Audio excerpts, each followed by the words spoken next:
Assalamualaikum warahmatullahi wabarakatuh. Di video kali ini, saya akan menampilkan serta menjelaskan beberapa materi terkait manajemen risiko bencana alam.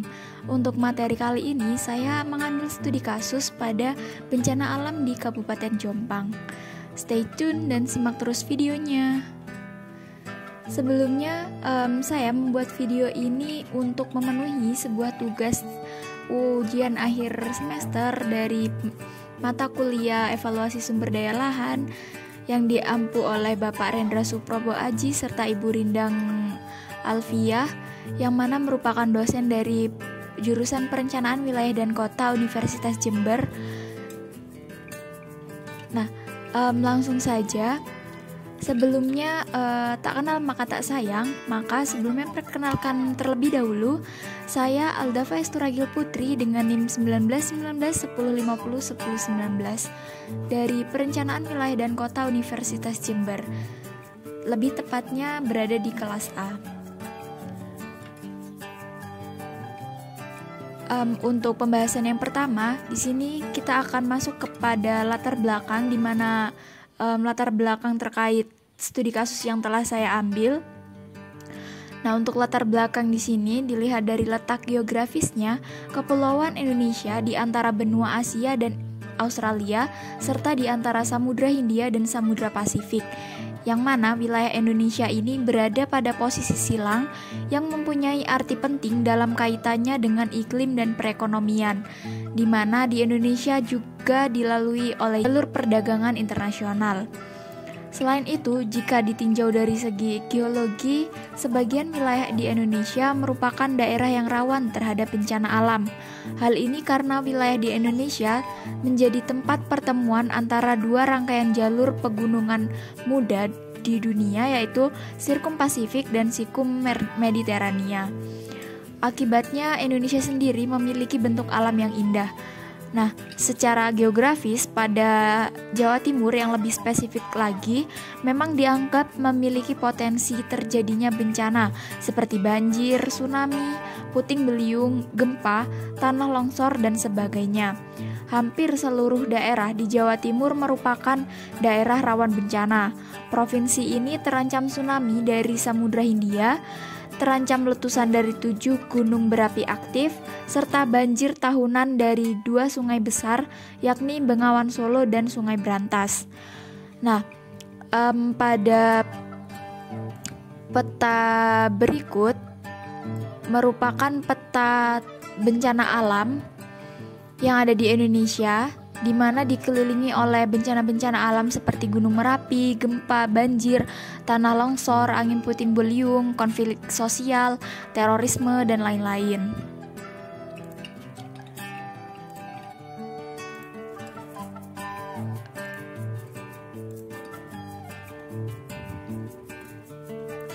Untuk selanjutnya, pada pembahasan yang berikutnya terkait lokasi studi. Nah, di sini adalah alasan mengapa saya harus memilih Kabupaten Jombang sebagai lokasi studi kajian kali ini. Yang pertama, Jombang terletak di bagian tengah Provinsi Jawa Timur, di mana pusat pemerintahan Kabupaten Jombang terletak di tengah-tengah wilayah kabupaten yang memiliki ketinggian 44 meter di atas permukaan laut dan berjarak 79 km dari barat daya Surabaya, yang menjadi ibu kota dari Provinsi Jawa Timur sendiri, dengan luas wilayah Kabupaten Jombang yakni 1159,50 km kuadrat. Berikut merupakan peta atau lokasi dari Jombang sendiri, dilihat dari peta Provinsi Jawa Timur.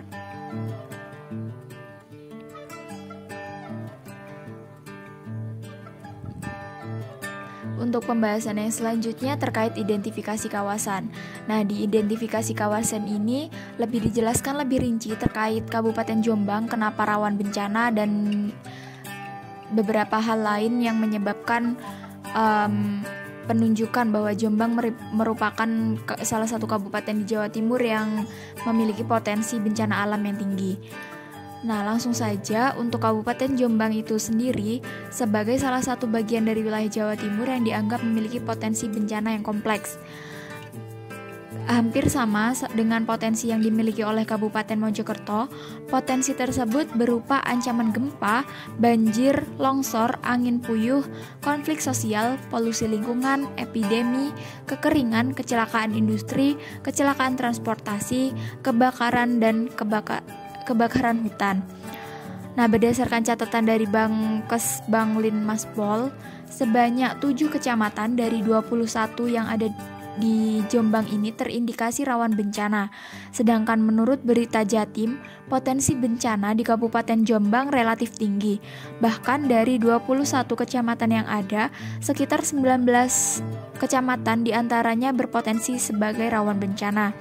Mulai dari banjir bandang, tanah longsor, hingga banjir angin puting beliung.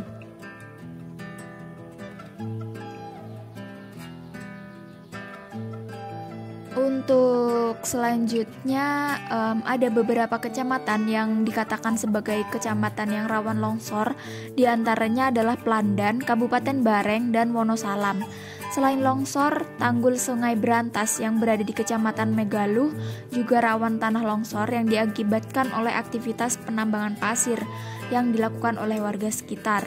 Angin puting beliung yang juga berpotensi terjadi di seluruh wilayah, serta terdapat kawasan rawan bencana berupa gempa tektonik yang terjadi akibat adanya patahan peloso yang walaupun sudah lama tidak aktif, namun perlu diwaspadai.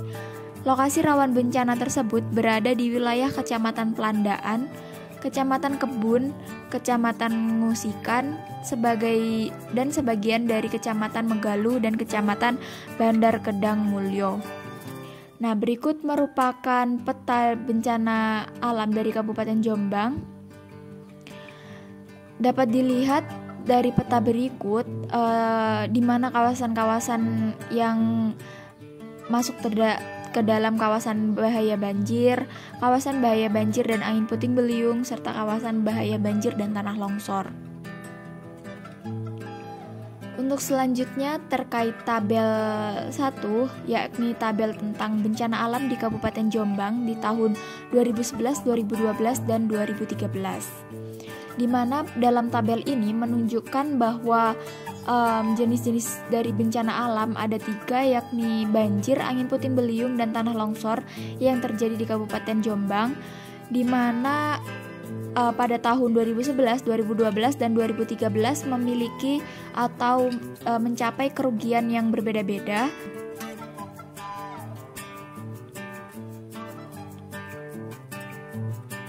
Nah, untuk yang selanjutnya terkait rumusan masalah. Nah, dalam inti pembahasan ini akan fokus kepada 3 poin di rumusan masalah ini. Yang pertama, tentang bagaimanakah yang dimaksud dengan manajemen resiko yang terkait dengan sumber daya lahan. Yang kedua, bagaimanakah manajemen penanggulangan bencana alam oleh BPBD Kabupaten Jombang.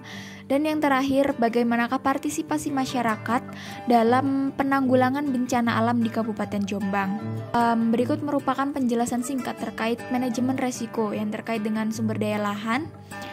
Nah, di sini manajemen resiko bencana adalah sebuah proses sistematis yang menggunakan arahan administrasi, organisasi, dan keterampilan operasional dan kapasitas untuk mengimplementasikan strategi, kebijakan, dan peningkatan kapasitas penanggulangan untuk mengurangi dampak yang merugikan dari bahaya dan kemungkinan terjadinya sebuah bencana.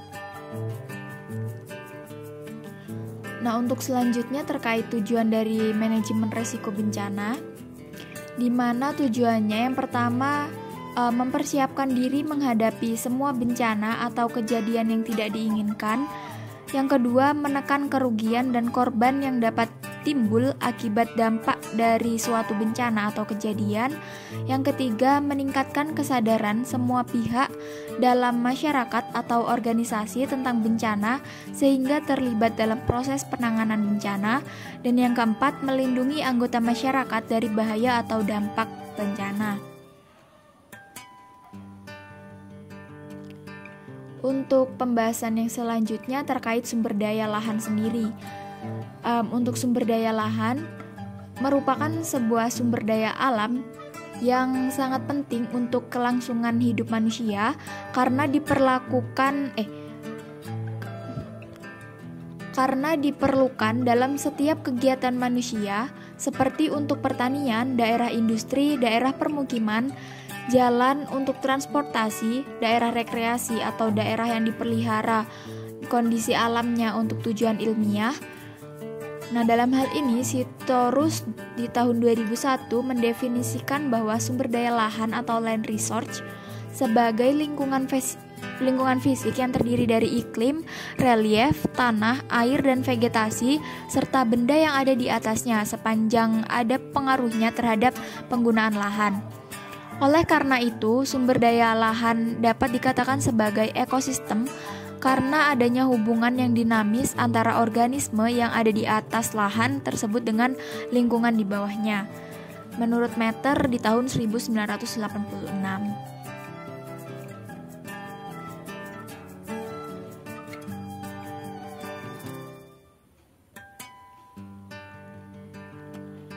Nah, selanjutnya dalam rangka memuaskan sebuah kebutuhan dan keinginan manusia yang terus berkembang dan untuk memacu pertumbuhan ekonomi yang semakin tinggi, pengelolaan sumber daya lahan seringkali kurang kebijaksanaannya dan tidak mempertimbangkan aspek keberlanjutan atau untuk jangka pendek, sehingga kelestariannya semakin terancam. Akibatnya sumber daya lahan yang berkualitas tinggi menjadi berkurang dan manusia semakin bergantung pada sumber daya lahan yang bersifat marginal, kualitas lahan yang rendah. Hal ini berimplikasi pada semakin berkurangnya ketahanan pangan, tingkat dan intensitas pencemaran yang berat dan kerusakan lingkungan lainnya. Dengan demikian, secara keseluruhan, aktivitas kehidupan cenderung menuju sistem pemanfaatan sumber daya alam dengan kapasitas daya dukung yang menurun.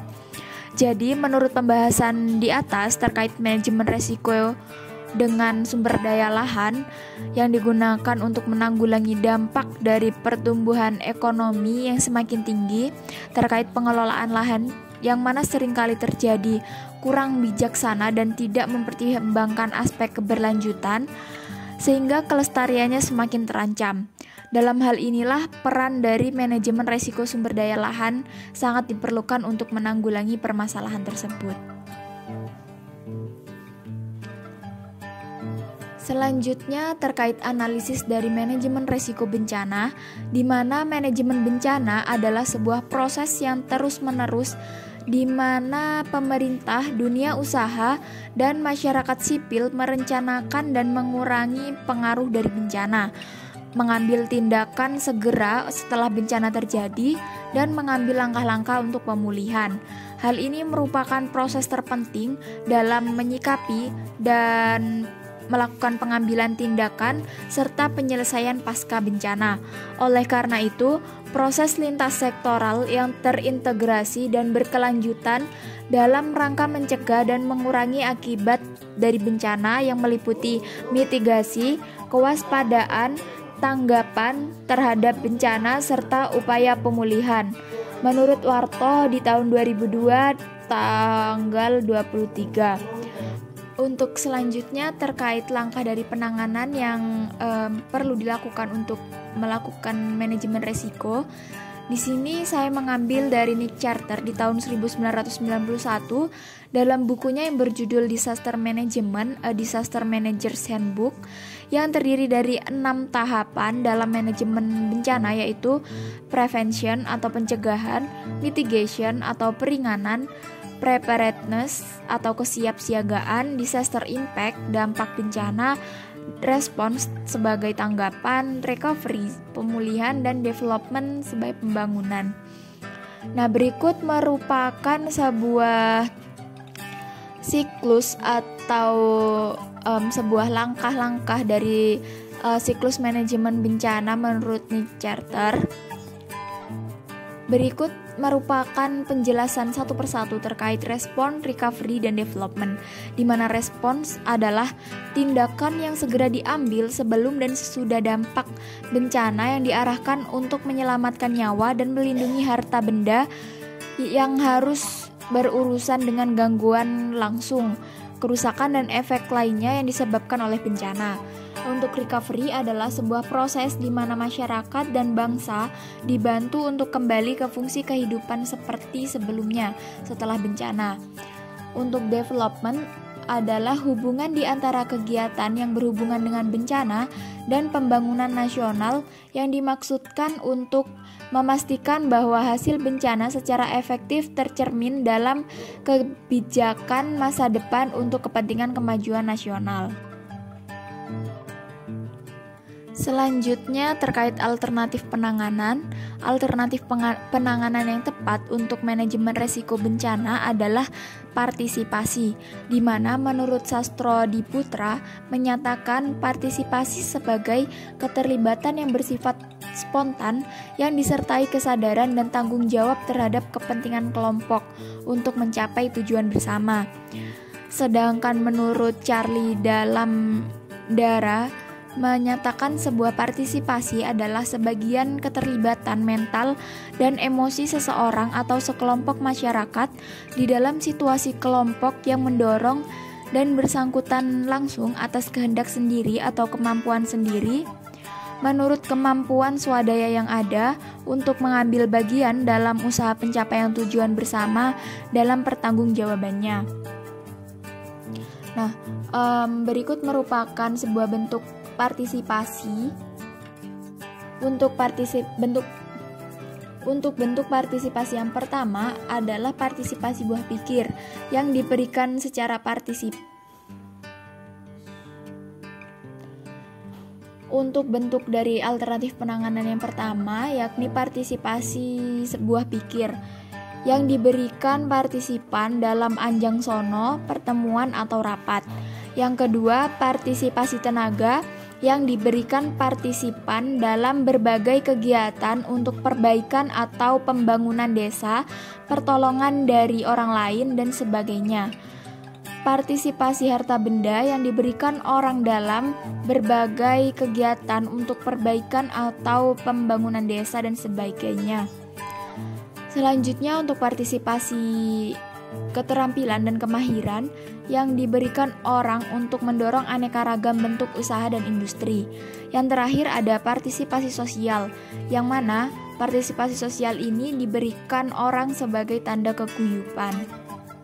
Untuk selanjutnya, pembahasan terkait manajemen penanggulangan bencana alam oleh BPBD Kabupaten Jombang yang masuk ke dalam rumusan masalah poin yang kedua, di mana penanggulangan ini dilakukan. Ada yang pertama respons. Tindakan respon yang dilakukan sebelum bencana terjadi ini dilakukan pada kejadian angin puting beliung saja, di mana hal tersebut berupa tindakan kontra bencana berupa sosialisasi jika BMKG menginfokan adanya potensi puting beliung. Sosialisasi untuk membangun rumah sesuai standar teknis dan melakukan penebangan terhadap pohon-pohon tinggi. Sedangkan tindakan yang dilakukan setelah terjadinya bencana adalah pengiriman TRC atau tim reaksi cepat. Secara umum, tindakan respons tersebut sudah dilakukan di lapangan oleh BPBD sesuai dengan teori, tetapi penekanan tindakan respons tersebut dilakukan setelah bencana. Yang secara teori memang hal tersebut dimaksudkan untuk kemudahan representasi dan memang terbukti bahwa tindakan respons ini dilakukan pada saat mendesak setelah ada kejadian bencana. Yang selanjutnya adalah recovery, di mana dalam tahapan recovery ini ada 3 tahapan lagi, yaitu restorasi, rehabilitasi, dan rekonstruksi. Di mana yang pertama restorasi adalah pembersihan kondisi sehingga bisa berfungsi secara darurat. Rehabilitasi fisik yang vital yaitu perbaikan sarana-sarana kehidupan seperti penyediaan pelayanan rumah, sarana air bersih, penyediaan sarana dapur umum, dan lain-lain. Sedangkan rekonstruksi yaitu perbaikan secara total terhadap sarana-sarana atau fasilitas umum kehidupan masyarakat sehingga dapat berfungsi secara normal, seperti sekolah, pasar, jalanan umum, rumah sakit, sarana penerangan, sarana komunikasi yang rusak, sehingga kehidupan masyarakat dapat berfungsi secara normal kembali.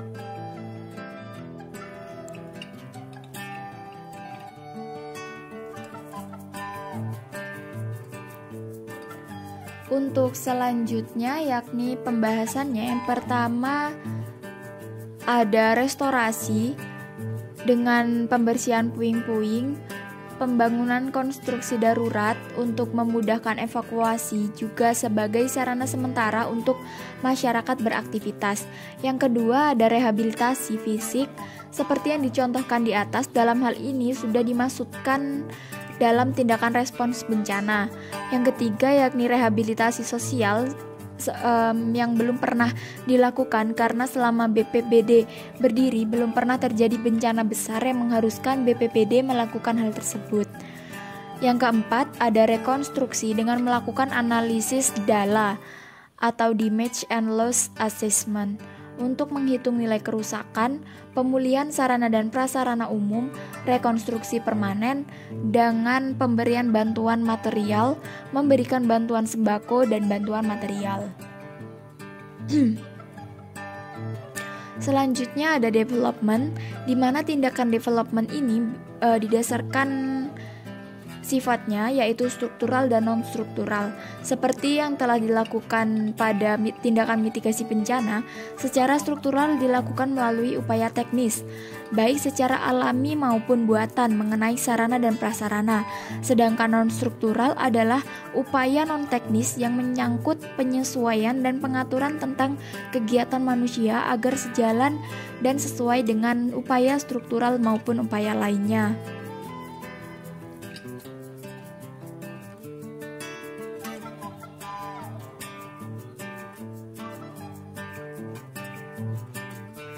Nah, untuk selanjutnya terkait upaya struktural, di mana upaya struktural ini dilakukan dengan 4 tahapan, yaitu pembangunan tanggul melalui penghitungan teknis. Yang kedua, perencanaan sungai yang terintegrasi dari hulu hingga hilir. Yang ketiga, melakukan identifikasi daerah resiko. Yang keempat, serta pemasangan rambu dan EWS, Early Warning System, untuk banjir dan tanah longsor. Dan yang terakhir, ada upaya non-struktural, di mana upaya-upayanya tersebut dapat dilakukan melalui pembentukan desa tangguh, melakukan amatan terhadap pohon-pohon yang jika membahayakan pohon-pohon tersebut disarankan untuk ditebang, menyarankan agar masyarakat membangun rumah sesuai dengan standar teknis, dan melakukan sosialisasi kebencanaan kepada masyarakat.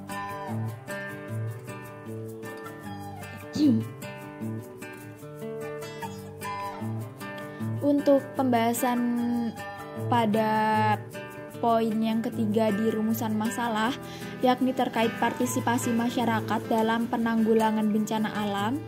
Nah, bentuk partisipasi masyarakat yang dominan dalam penanggulangan bencana alam di Kabupaten Jombang adalah partisipasi sosial dan partisipasi tenaga, karena berdasarkan wawancara yang telah dilakukan, diperoleh data bahwa masyarakat Jombang memberikan tenaga sekaligus keguyubannya untuk berpartisipasi aktif dalam penanggulangan bencana alam.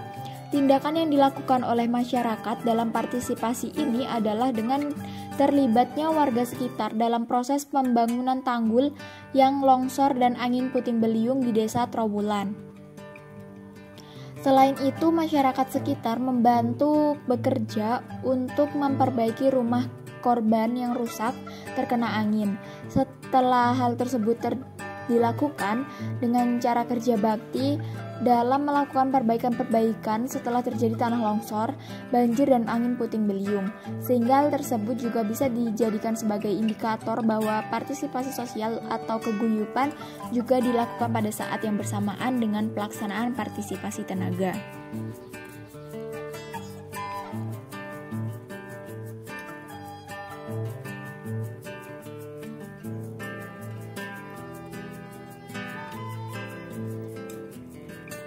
Baik, yang terakhir adalah sebuah kesimpulan dari pembahasan yang pertama hingga yang terakhir, di mana dapat ditarik kesimpulan sebagai berikut, yakni manajemen penanggulangan bencana alam oleh pemerintah daerah Kabupaten Jombang melalui tahapan-tahapan respon, recovery, dan development.